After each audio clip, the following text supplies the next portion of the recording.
Well, August is almost done. Labor Day's not far away.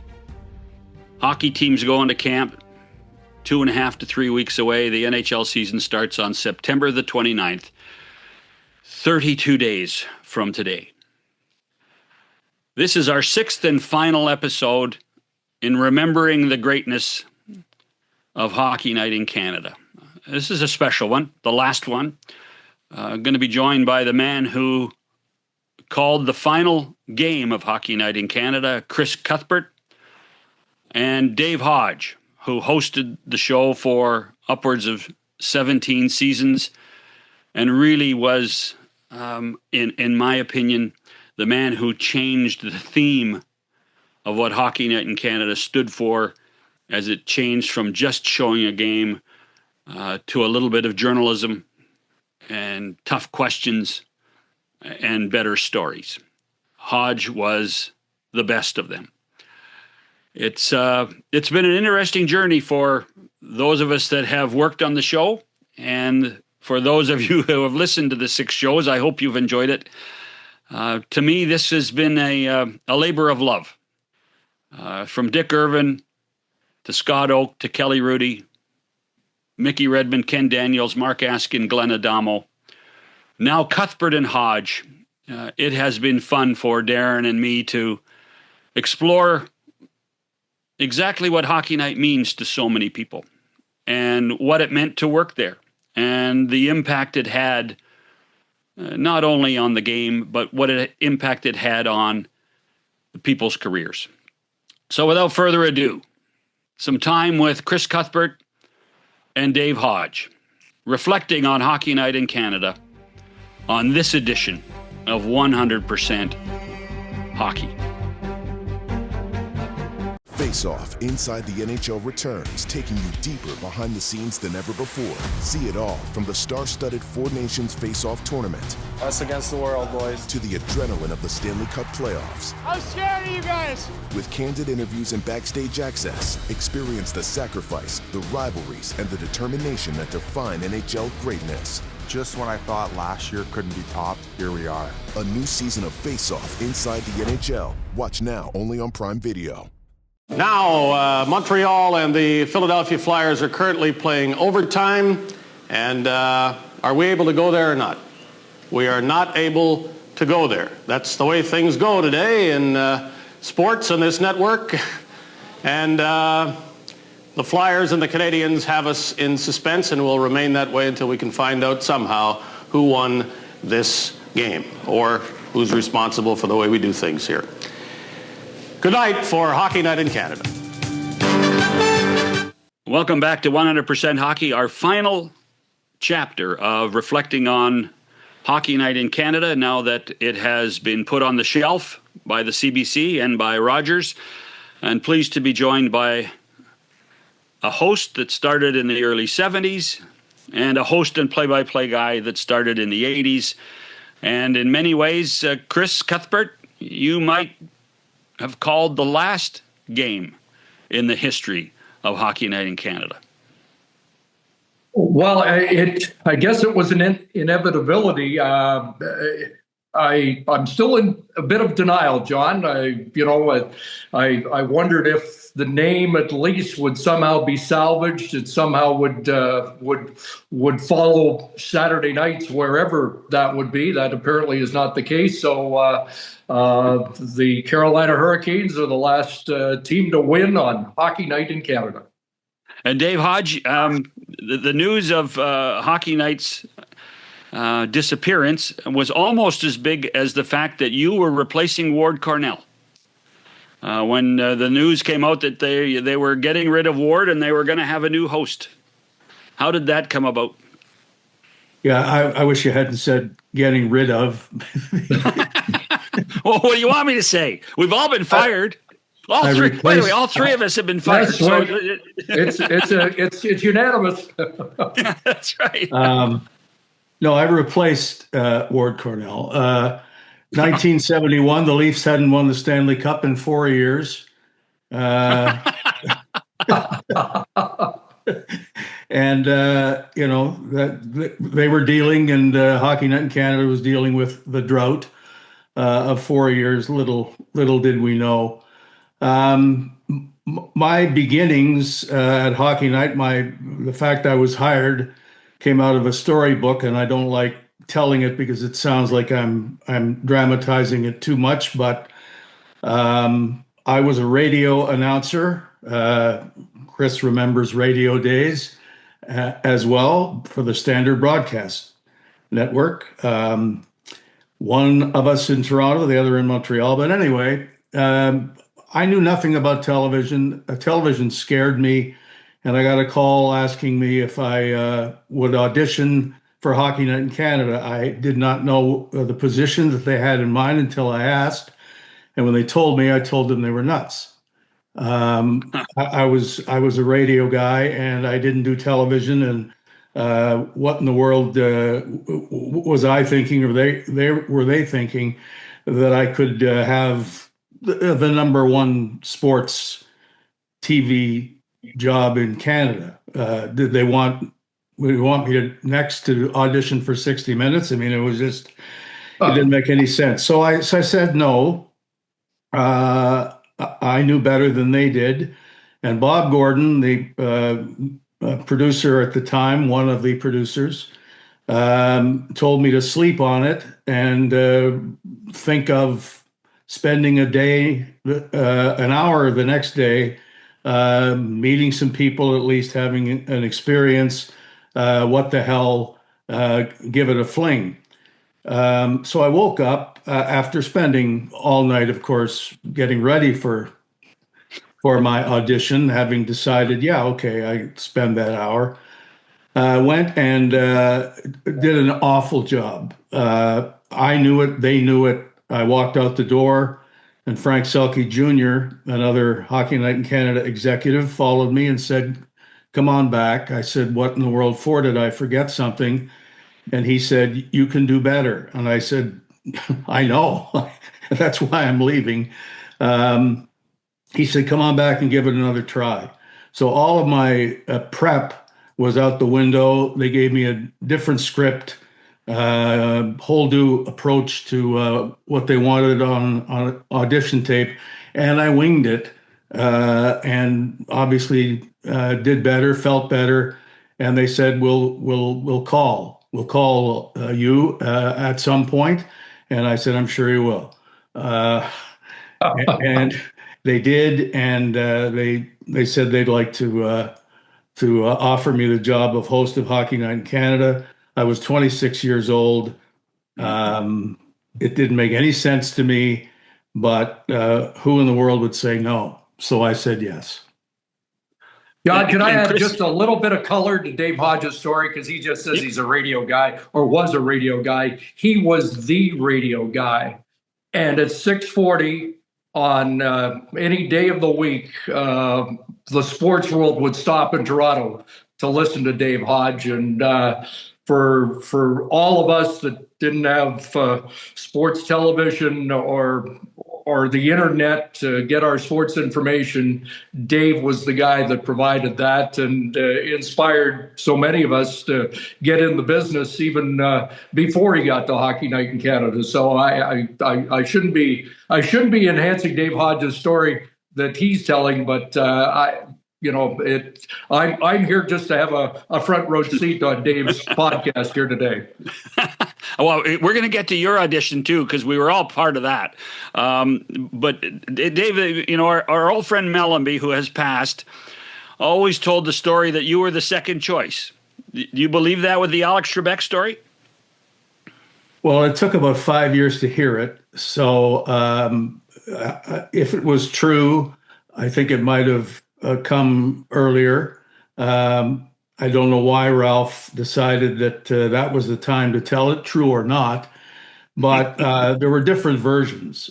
One was that Ted Huff, the ultimate boss at Hockey Night in Canada, saw Alex Trebek's audition, if there ever was one, or saw his picture, and didn't like the fact that he had a mustache and ruled him out immediately. And then I was hired. Another story was that Alex was approached and was told the job was his if he would shave his mustache He refused, and so that ruled him out. Another version was that none of this ever happened. And I had two reactions when it did come out. And one was speaking to myself, why would Ralph say this now? But the fact that he had said it, I had to react to it. So my reaction was, if there were 9 other candidates for the job of host of Hockey Night in Canada who had mustaches and were thus ruled out, and I was the 10th choice, I was really happy about that, to have that job. And the other reaction was that at any time, then or since, if Alex Trebek had wanted to change jobs, that was fine. He could have the Hockey Night job, mustache or not, and I could make millions and millions of dollars doing what he did. I tried to react to that story. As I've stated. And Dave, do you recall Chris's audition? Do you remember that night? Absolutely. It was we had Chris, Jim Hewson, Joe Bowen, and the other name escapes me. Eric Thomas. Eric. Okay. 4 outstanding broadcasters, and how do you pick? I don't know. What do we do? Flip a coin, or everybody did fine in the end, didn't they? It worked out. I always say the scouting department for Hockey Night in Canada wasn't bad. Yeah. Well, it was an exhibition game at Maple Leaf Gardens, and I remember everybody had a time to do either, I guess, a period, right? It was basically that, or half a period. Oh, I think Jim and I called the whole game from the gondola, and Mickey Redmond took a period with each of us.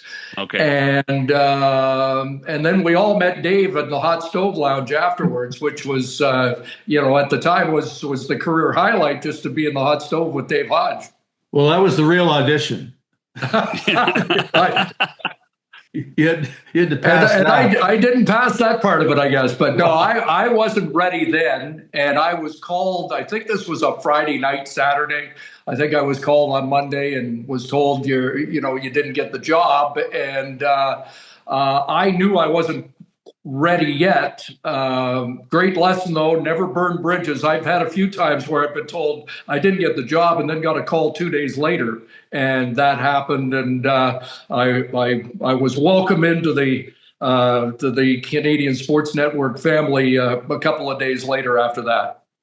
Well, and truth be told, that summer of '84, in the end, when TSN came on board, we needed somebody in Western Canada to replace John Wells, and so you got the job at CBC in Edmonton, and basically started as a host as opposed to a play-by-play guy, right, Chris? Yeah, mostly. I get a half dozen games a year. My very first game on Hockey Night was a play-by-play game, Quebec and Calgary at the Olympic Saddle Dome, and I was 27, so I was a year behind Dave to get my start.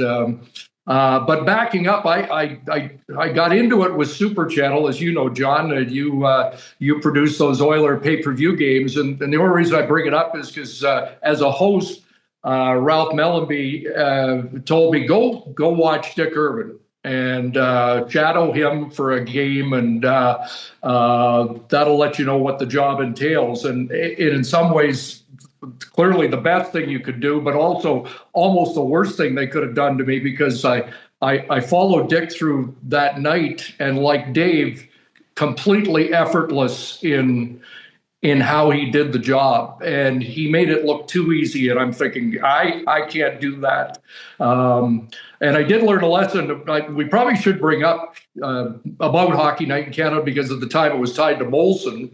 And I mentioned that story to Dick not too long ago in an email, and he got back to me and he said, I wasn't sure you were going to work out. You showed up with a briefcase with Labatt on it, and that could get you fired right away. And I didn't remember that, but the 1981 Canada Cup had been sponsored by Labatt, and I guess I had the briefcase, the freebie, and Dick right away. That was a no-no. Molson and Labatt, they didn't mix. Boy, do you remember your first game? Yeah, well, yes. It adds to the romanticism of my beginnings. My debut was postponed.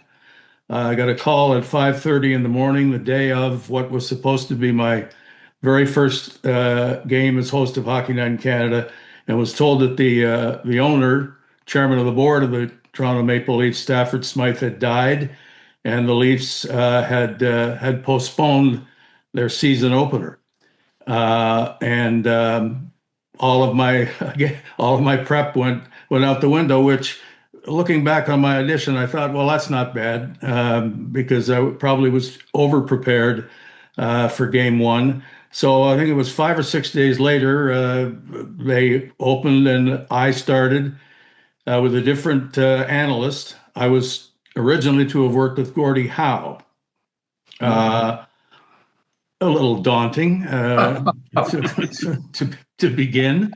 Gordie had just retired, not for the last time, and he was not available when the Leafs did open their season, and George Armstrong, who had also recently retired, was my analyst. So again, I was sitting beside a legend, and I did that a lot over a 16-year period. But game one, because I didn't really have a lot of preparation for it, I decided I wasn't going to prepare like I had for the game that was postponed.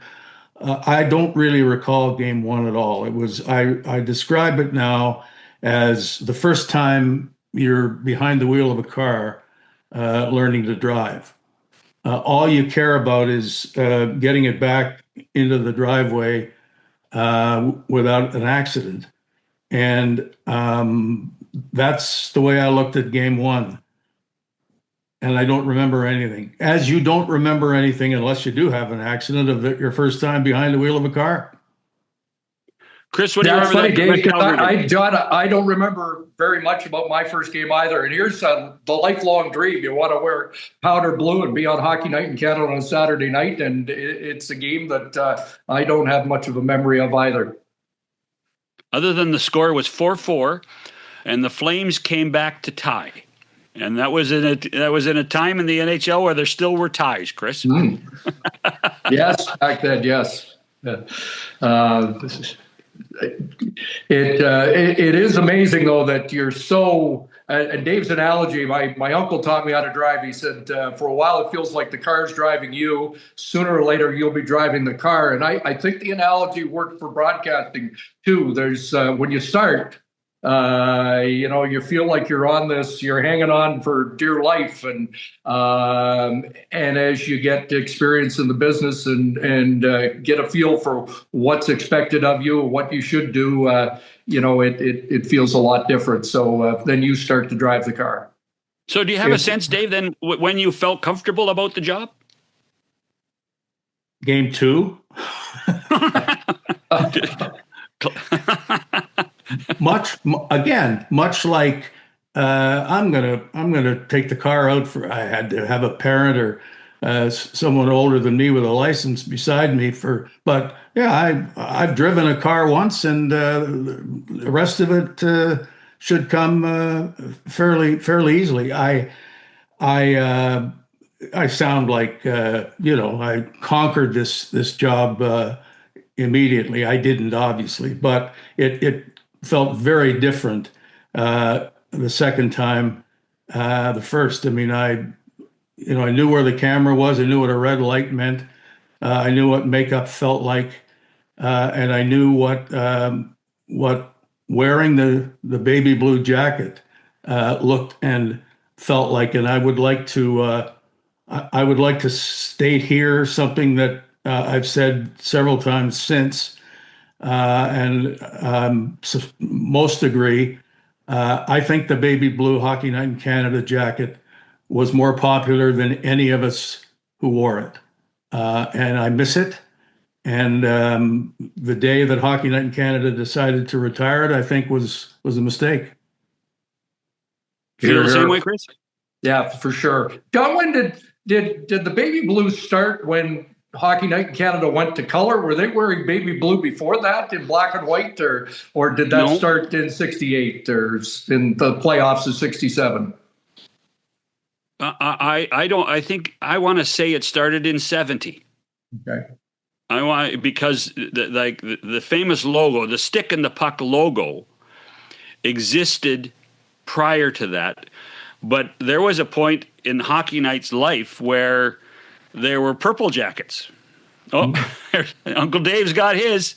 I have a prop because I did want to mention this. Lift it up a bit. There you go. And pat it on the back and hope that everybody remembers it fondly. It returned one night. I was asked to come back to a night of celebration of the jacket, and I wore a knockoff. I sat beside Ron McLean for the whole night. I got emotional a couple of times, and everybody reacted the same way. How they missed it, how they loved to see it back. And again, never mind who was wearing it. And it's gone out of fashion now at every network. You don't see the uniforms or the jackets worn by the announcers, or if you do, they're understated, and they're certainly not like this. But make no mistake, people love this and still do. Yeah, for sure. Well, Chris, Dave, does it still fit? Are you kidding? Had it fit, I'd have worn it. Yeah, me too. For the record, we started this group of shows earlier in the month, and Dick wore his. Wow. Well, that tells you that there's a certain difference between Dick and Dave. Dick is older, and Dave is larger. Chris, you still have yours? Oh, I certainly do. I there's times when I think, why haven't I put it in a frame yet? But I guess I won't get a chance to wear it again. But I often wondered about getting a chance to wear it myself. Dave mentioned the knockoffs. I thought the knockoffs were a little too bright. They were almost a neon powder blue. Dave's got the original there. That's the only original I have hanging. I have a framed and mounted one that I got from my daughter for Christmas many years ago, and I thought it was a terrific gesture. And several of mine, and perhaps yours, have gone over the years to charity, which was a nice way to use them. But I did make sure I still had one for moments like these. Yeah. We're with Chris Cuthbert and Dave Hodge on 100% Hockey, reflecting on the greatness of Hockey Night in Canada. With the NHL app, you can listen to every NHL game right from your phone. And with home and away broadcast feeds, you choose your way to listen. And he scores! Whether you're at work, at the gym, or stuck in traffic, the NHL app puts you right in the action all season long. Every team, every game, everywhere you go. Download the NHL app and never miss a moment. It's a beautiful spring night here in the Olympic City before they drop the puck in Game of 5 in Calgary. Let's get this report in Edmonton from Chris Cuthbert. The Winnipeg Jets may have ended a 16-game playoff winless streak against Edmonton on Saturday, but they've got another big task ahead of them, looking for their first playoff victory ever at the Northlands Coliseum in 11 starts to extend this playoff series to a 6th game. So we joked about it. We've all been fired. Chris, when you left CBC and Hockey Night, how much did you yearn for Saturday nights? Even though you were doing a great job at TSN and you were doing hockey and you were doing football, were Saturday nights, even when you weren't there, special? Oh, I'm glad you asked me, because I've never mentioned this, I don't think, but I remember how painful the first couple Saturday nights were. I didn't watch Hockey Night in Canada for a month. I couldn't. I do remember the first Saturday night I did a football game in Saskatchewan. It was one of those great CFL games. And after the game, I kind of thought, I could be okay with this, I think. And then we got the ratings, and it was like, the 2 million for Hockey Night to 300,000 watch the game. And you don't do it for the numbers, but it was a reminder of how big the juggernaut that you'd left was. And there were a few Saturday nights after that I wasn't doing football, but I just couldn't put it on. And I don't remember what turned, but, there was always a longing. I'm very grateful for the time at TSN, and I had some great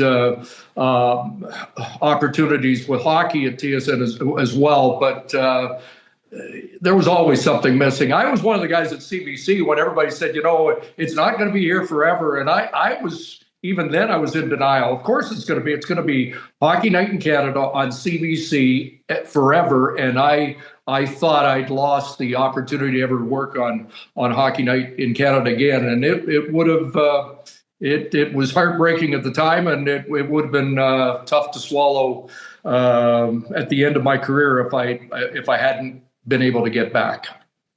All right. The elephant in the room for anybody over 50, Dave, what was it like when you left for you? There was a certain finality to the end of my Hockey Night career.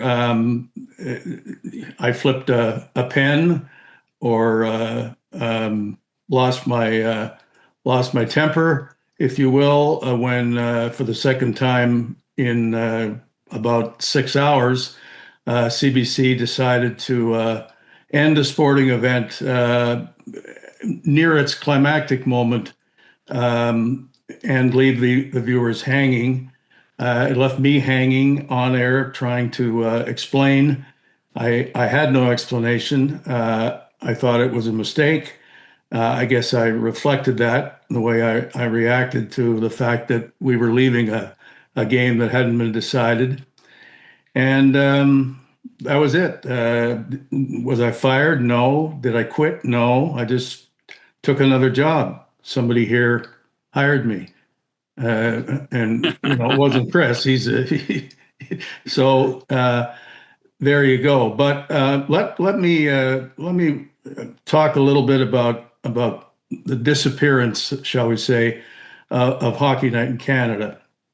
I know that there are people who won't see hockey that used to see hockey and depended on the CBC and Hockey Night in Canada to give them their Saturday night experience, which was valuable, and it's going to be hard to be without it. But for a large portion of the country, it's not that way. Hockey is available. And I remember back to the days when I used to say to myself, would it ever be possible that you could just snap your fingers or press a button or change a channel and somehow watch any game that was being played that night in the National Hockey League? And I said, I'd be flying to the moon before I saw that. Well, sure enough, that came to be. And in my mind, because you could watch a hockey game if you wanted to pay for a service of one sort or another. You can watch any hockey game at any time. Saturday night became less special, less important to a lot of hockey viewers. I might have, and this sounds a little harsh, but I might have called it another hockey night in Canada toward the end. And I thought it was inevitable that hockey night in Canada would disappear in the way we remembered it. It has disappeared, and yes, I'm wistful, but not to the extent that others may be, because I thought that it had come to that and was going to happen regardless of what anybody said about the past and what it meant to the country. And it is and was another hockey night in Canada. See here's what happens, Chris, is you ask Dave one question and he answers another.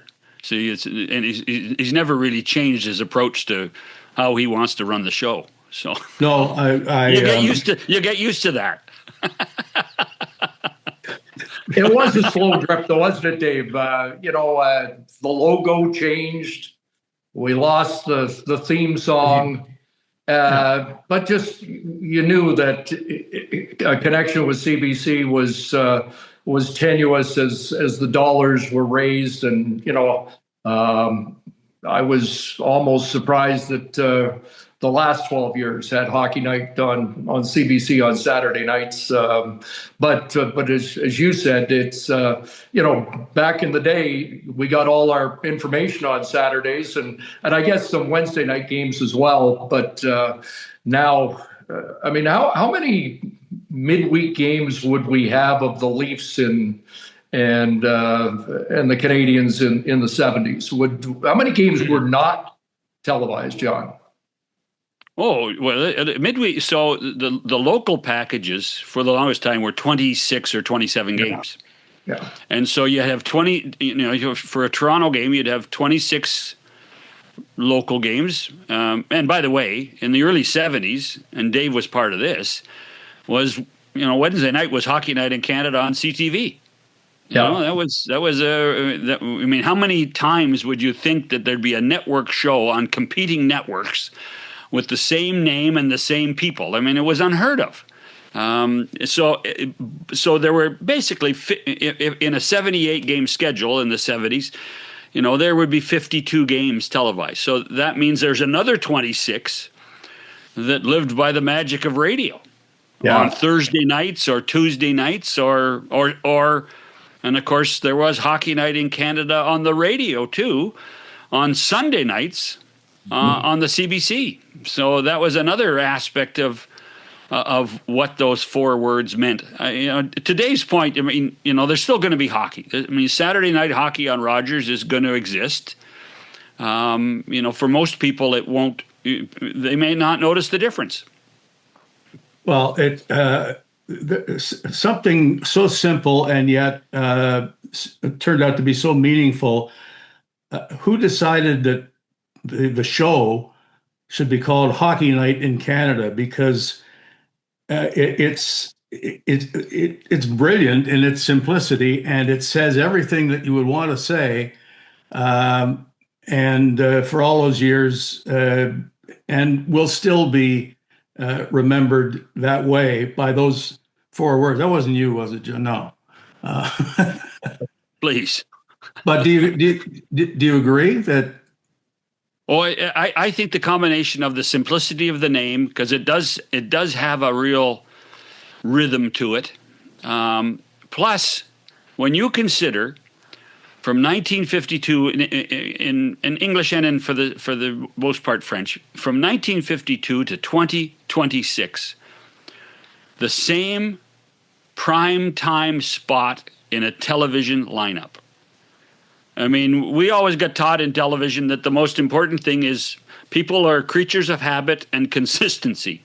If you actually think that you can put a show on the air for 48 years in one century and 26 years in another century and never changed the time slot. People would say it's not possible. Well, and it was possible, and on the CBC for that period of time. So it truly was in many ways. That's the amazing part of its longevity, was how long it hung around. John, you accused me of answering a question that hadn't been asked. Would you mind if I asked one that may not be in the script? You're allowed. By the way, there's no script for this show. Most people, our regular listeners, understand there's never a script for this show. Yeah. I want to know.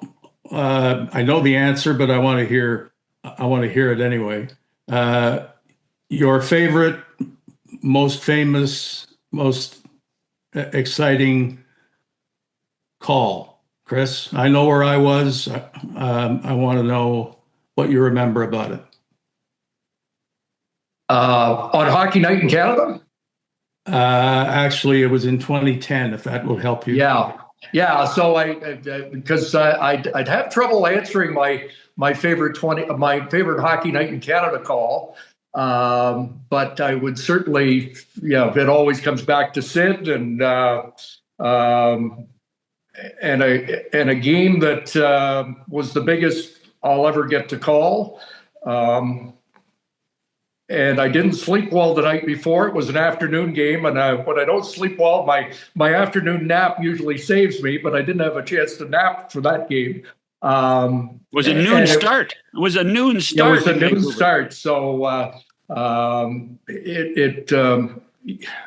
I remember I didn't do much on camera stuff for that tournament. And I remember they wanted me to go over and do some on camera tape an on camera opening. And I must have kicked that around the block 5 times. I was just all nerves. And Neil Young was sitting in a box, and he was there early. I guess he was performing that night.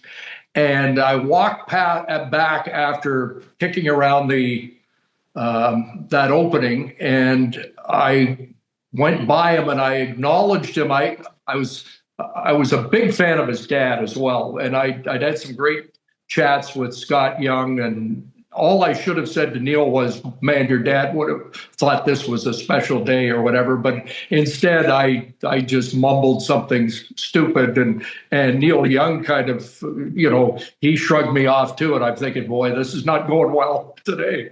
But anyway, the game was a classic, and when it went to overtime, I was getting a little punchy. And I even did a radio interview in overtime just to keep my mind going. And then Sidney Crosby did the rest. Yeah, I was off topic a little bit because it wasn't a hockey night game. I'll answer a question that you might want to ask of me.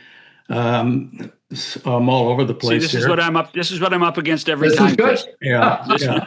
No, it would follow if we had a script for me to be asked about the interview that I remember most. And I used to tell the story of interviewing Ken Dryden in the intermission, and people went, "What are you talking about? Goalies doing an interview in the intermission?" Yes, it used to happen. And I used to tell the story of Ken letting in a goal in the final minute of the period at Maple Leaf Gardens on a 6 bouncer from center ice. And I thought, well, there goes the interview. He's not coming in now. But sure enough, he showed up. I thought that was nice of him. And now the pressure was on me. I couldn't ignore what had just happened. How was I going to address it? And so I welcomed the audience back after the commercial, thanked Ken Dryden for sitting beside me, and said, "Is that the worst feeling a goalie can have?" And he said, "Not even close." And I said, "Please explain." And he said, "Here's my explanation. The next 99 or 999 of those, I will stop. When a 30-foot blazing wrister from the slot just gets over my glove because I didn't get my glove up in time, I start to wonder whether that's going to happen the next time and the next time. And after that, maybe I'm losing it. That's the worst feeling a goalie can have. What just happened is not going to stay with me at all. But I have taken to remember an interview more vividly than that, because it shows up everywhere on my screen. And that is 1983. The series has been won by the Islanders over the Oilers, and the Conn Smythe Trophy has to be presented to Billy Smith by John Ziegler. And Billy Smith decides he's going to turn to Canada and say, I guess you're all rolling around in your grave. If Gretzky can flop, so can I. And here I've got the Conn Smythe Trophy, and I'm loving it. I'm thinking this is, if you could drag this out of somebody, it'd be great, but you don't have to do that with Billy Smith. And the look, if you get a chance to watch this, because it's everywhere, it has been for me, the pained expression on John Ziegler's face as he realizes he's between the two of us, wanting to be anywhere but there, and not knowing how to react to what Billy Smith is doing, laughing up, outrageous laughs from Billy Smith, and the typical smirk on my face, because we could continue this for quite a while. It didn't end quite the same way as my pen flip did, but somebody decided that they should save John Ziegler, and let's end this before Billy Smith goes too far. But it was a classic. That was a wise producer that made that decision. So. There you go. Dave, I know you became less of a fan of the intermission interviews, and I get it. Now it's just your thoughts on the period kind of thing. But I used to enjoy the interviews on the plaque set, and I thought that in a time when we didn't know enough about players, pre-internet and all that it gave us a chance to see a little bit of the personality of the players. And sometimes it didn't go well, but there were some moments. No, John will remember. Chris, I enjoyed it. I wish they were longer. Every game I did with John said you have 3.5 minutes to interview whoever the player was that had been selected. And I said, I want 4.5, or even 5 if you could. And he said, it's 3.5, but I think he understood that it might be a better interview if I had another minute, depending on who it was. I used to meet early on when I didn't know many of the players, and none of them knew me as far as I was concerned. And I used to meet with them prior to the game and go over what we would discuss. Here's a lesson for anybody that might think that's a good idea now. The first game of the season that followed Paul Henderson's goal in Moscow, who would be the obvious choice to be interviewed as a Toronto Maple Leaf? Paul Henderson. So we met prior to the game, and I told him how I was going to conduct the interview. That day, in all 3 Toronto newspapers, and maybe across the country, there were big headlines that said Harold Ballard reneges on a promise to give Paul Henderson a bonus for scoring that goal and thrilling the country. And Ballard was, yet again, a villain and was being castigated for saying, that's something I just said. And Paul was apparently upset about it. And so it was the story of the day, honestly, even more than the goal. So I said to Paul, we'll just begin. I'll just ask your reaction to the news of the day. You can say no comment or whatever you choose. If you'd like to comment, great. And he said, I will not address that at all. And if you tell me you're going to ask that, I will tell you that I will refuse to appear. Well, I thought it had to be asked. he told me it couldn't be asked. And so I went and met with the brass and said, here's the deal. And they looked at me and said, that Paul Henderson will be interviewed on Hockey Night in Canada tonight. And I said, so I have to go tell Paul Henderson that I will ignore a question that I feel I should ask. And they said, yes, you must do that because we need Henderson on the show.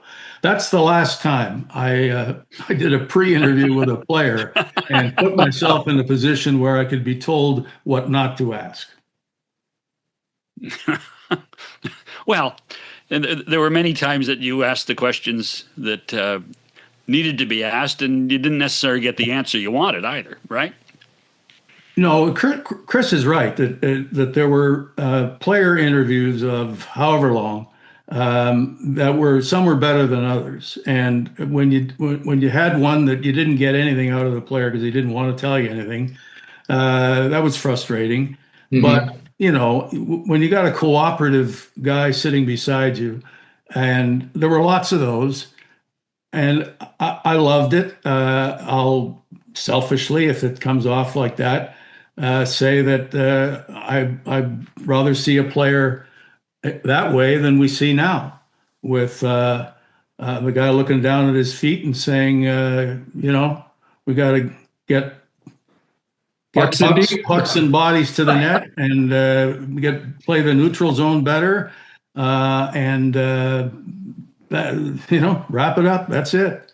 I know, John, you think that it's important that players be seen somehow, and we've disagreed over the years, and we will again. I think it's a waste of 45 seconds, to be honest.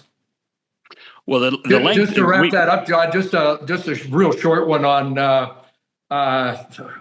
post-game interviews we got to do too. And I remember the first time Rod Brindamore came into the league out of was it Michigan State? Michigan State. Yeah. He scored a big goal in his rookie. I mean, he hadn't even had a rookie season. I think he was called up, scored a goal in the playoffs, and Rod was pretty shy, didn't have much to say, and the interviewer wasn't much better. But I asked him during the Stanley Cup final if he remembered that, and he did remember his first appearance on Hockey Night in Canada, and to think of what a great spokesman he is now. It was a little better than he was the first time he went on Hockey Night in Canada. Well, my most awkward interview by far was with Dave Taylor in his rookie season with the LA Kings, and he was a hotshot rookie, and he was the guy that should be interviewed. And the interview was not taped; it was live. And I asked a question, and the answer came with great difficulty, because Dave Taylor suffered from stuttering. Right. And the answer probably took a minute and lasted one sentence. I had a difficult decision to make. Should I end the interview or should I try to continue it? I continued it, hoping it would get better. It didn't. I said, "Thank you, Dave." When the game was over, I went to the LA Kings and I said, somebody should have told me what was in store, or somebody should have said Dave Taylor is not available. And they said, "Go and talk to Dave." I said, I plan to do that anyway, and apologize if that's my position, if that's what I should be doing, and not you.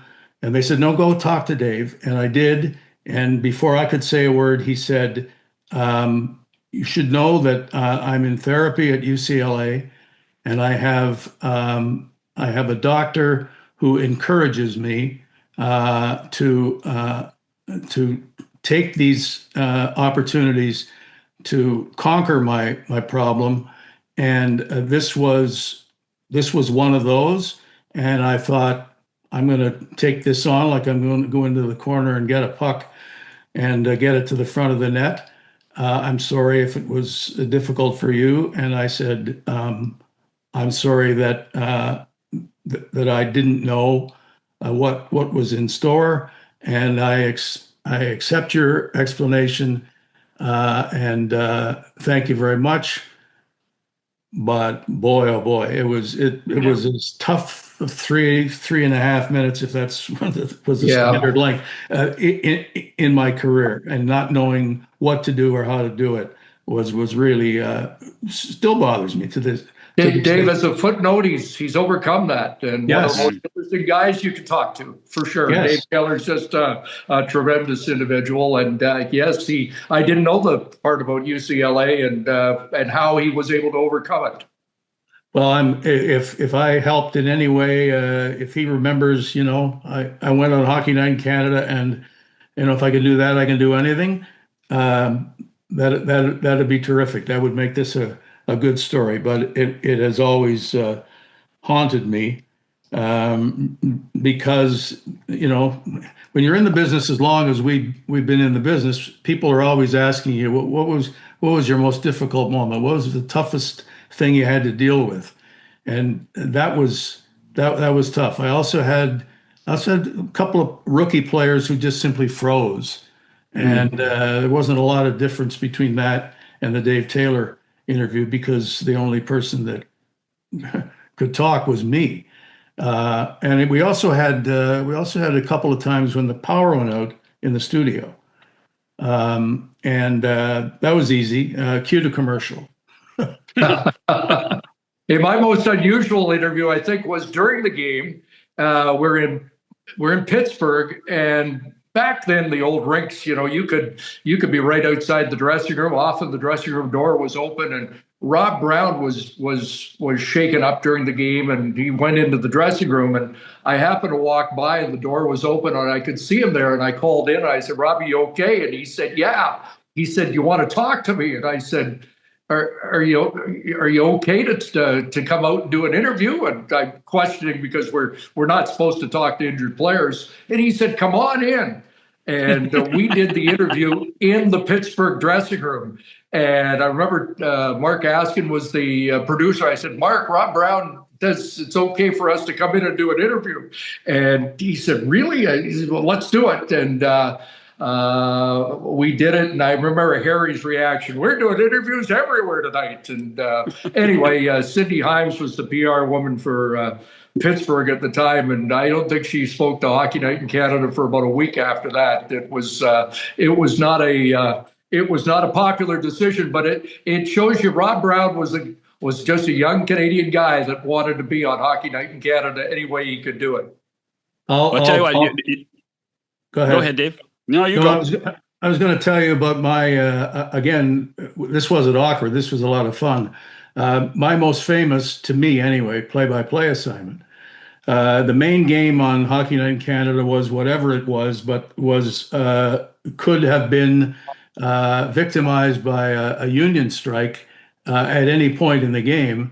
And the level-headed thinkers at Hockey Night said we can't have our game canceled like that. We need to have another game that we could switch to, and it has to be in the United States, away from the Canadian unions. So Jack Dennett, my good friend, second father really, and I were dispatched to Pittsburgh to sit in the stands where the our play-by-play spot was located, and be ready at any point. The main game was struck by the union to carry on and do a game for the rest of the night between Chicago and Pittsburgh.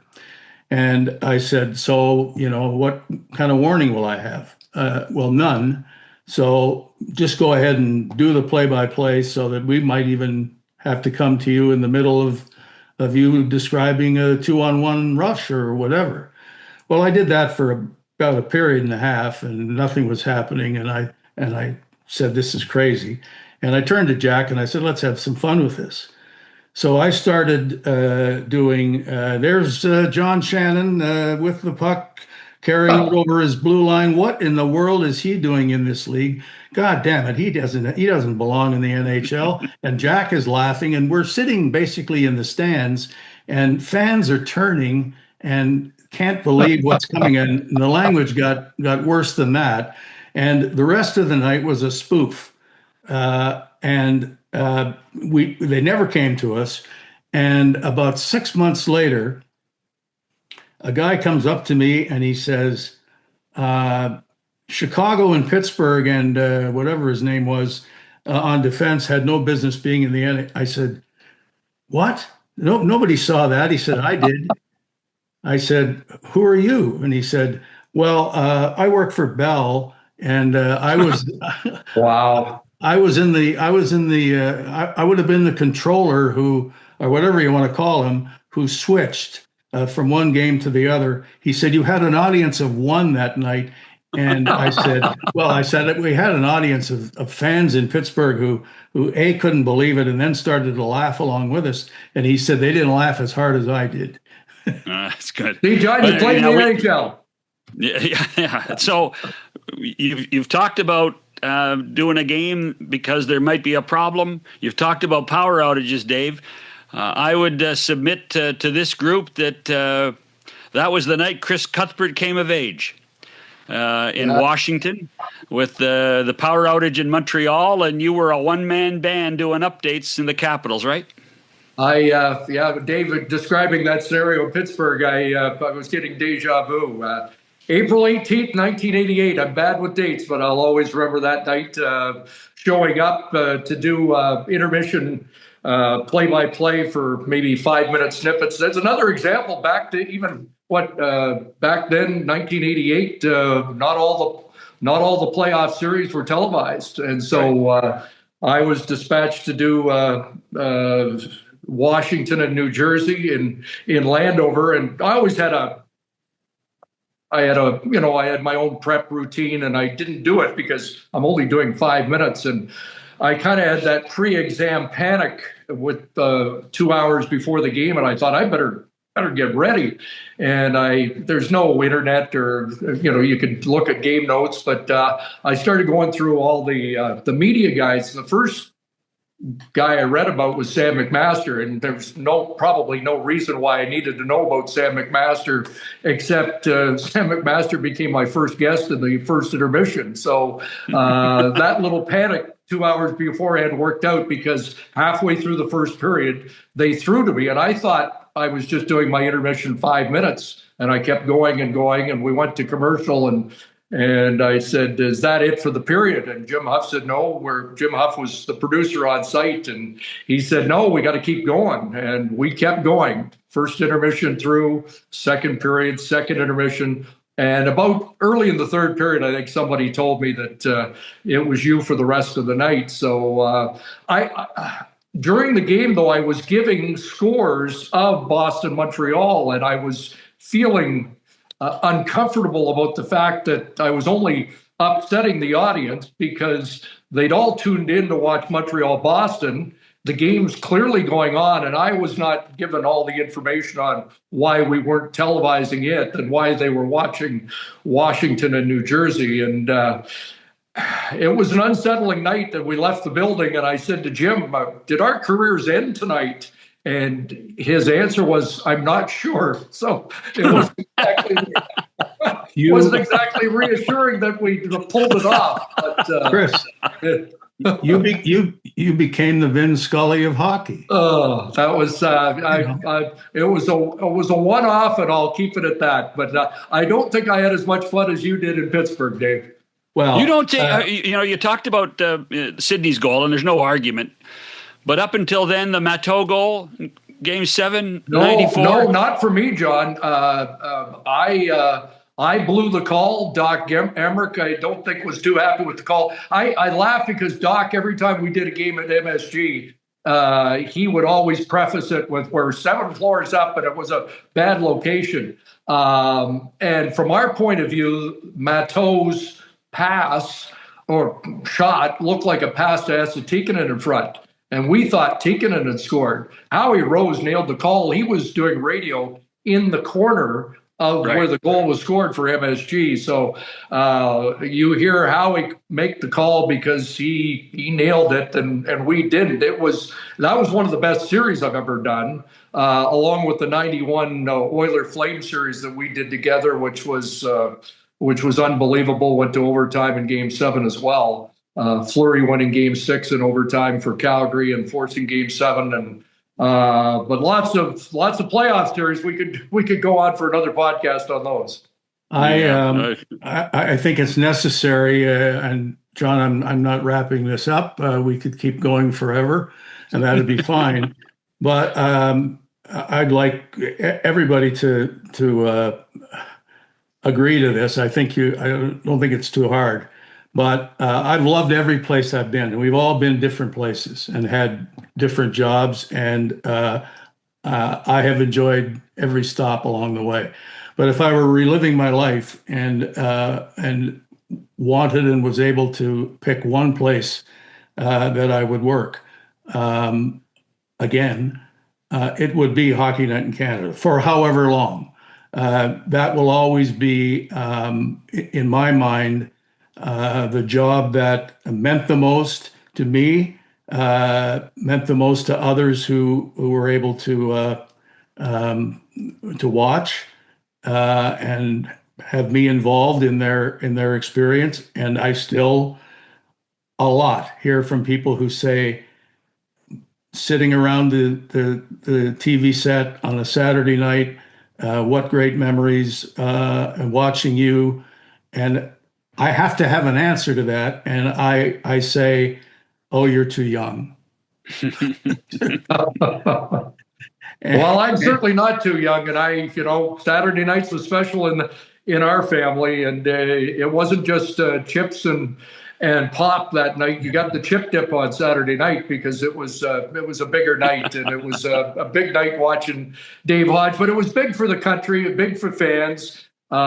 We did a book on rinks across the country, and one of the rinks I did was Viking, Alberta, the Carina, and they funded that rink by auctioning off, or they had a car lottery. And to promote the car lottery, they brought Foster Hewitt out in the 30s, and Foster was bigger than the players at the time, and they came from all over Alberta to meet Foster Hewitt. He had that kind of a reach back then, and so it started before television on Hockey Night in Canada. But Foster started it all on Saturday nights, and it's meant so much to anybody that's worked for Hockey Night in Canada. It's meant so much to Canadians who have watched all these years. And it also means a lot to the players. And, you hear Connor McDavid complaining about a schedule that the Edmonton Oilers couldn't meet the Toronto Maple Leafs on a Saturday night for a certain length of time in early in his career. Saturday night still has a buzz for a certain number of players who grew up with the game, and that's why it's so special to be on. Well, it's funny you say that about Foster Hewitt, Chris, because when I started working for Hockey Night, every once in a while I would phone home to my mom and dad and be talking about this and that, and then my dad would ask me how long I've worked with Foster Hewitt. Nobody else, but you must working for Foster Hewitt must be important if that was the case. I can't.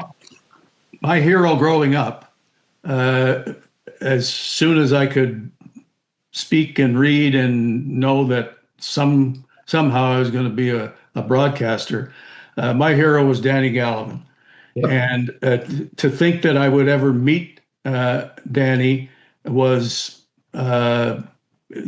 sounded impossible. I didn't just meet him. I got to work with him. I got to call him a dear friend. And much like Jack Dennett, Danny sort of became what I would call a second father to me. One of the most difficult, apart from my immediate family, the most difficult funeral that I've attended was Danny's. And so Hockey Night in Canada, the name, the jacket, and then the people. For the three of us to know and to have worked with Danny and Dick and Foster and Bill and Brian, and you can use the first names, Howie, Oh, yeah. Don, it's that's the experience you'd love to relive, and that made it special apart from everything else. Well, I've made no bones through these 6 shows that we've done about it. It was the greatest job I ever had, and the most fun I ever had. And those 4 simple words will mean something even if it isn't on the air. Hockey night in Canada. Thank you, boys. Thank you. It was great, John. Thanks. And cheers, Dave. It was great sitting in with you. One of these days we'll do this, and we'll have a glass beside each of us. And you know what? If you want it to be Labatt, okay. I'm allowed now. 100% hockey, reflecting the greatness of Hockey Night in Canada. Back after this. NHL TV is now on DAZN. Hockey lives here. Here we go. Watch every game from every team. The best players in the world. And the coldest plays on ice. Watch up to 4 games at once for the ultimate NHL experience. Sign up now at DAZN. Thanks to Hodge and Cuthbert for their time. You know, there are so many names over the last 6 shows. We didn't even really mention very much. We did talk a little bit about Jim Robson. We did talk a little bit about Bob Cole. Howie Meeker didn't get the amount of time that he deserved because in many ways what Meeker did was changed the content of the intermissions with his bombastic style. And remember, he did it years before Don Cherry appeared on the show in 1980. But hopefully you enjoyed this ride as much as I did, sitting here and talking, and actually most of the time just listening. Reflecting on Hockey Night in Canada. And for the first time since 1952, Saturday nights will be filled with hockey, but not with the moniker Hockey Night in Canada. And yeah, that's sad. It really is. It's disappointing. But life goes on. Or as somebody once told me, evolve or die. For Darren Millard, John Shannon, 100% hockey.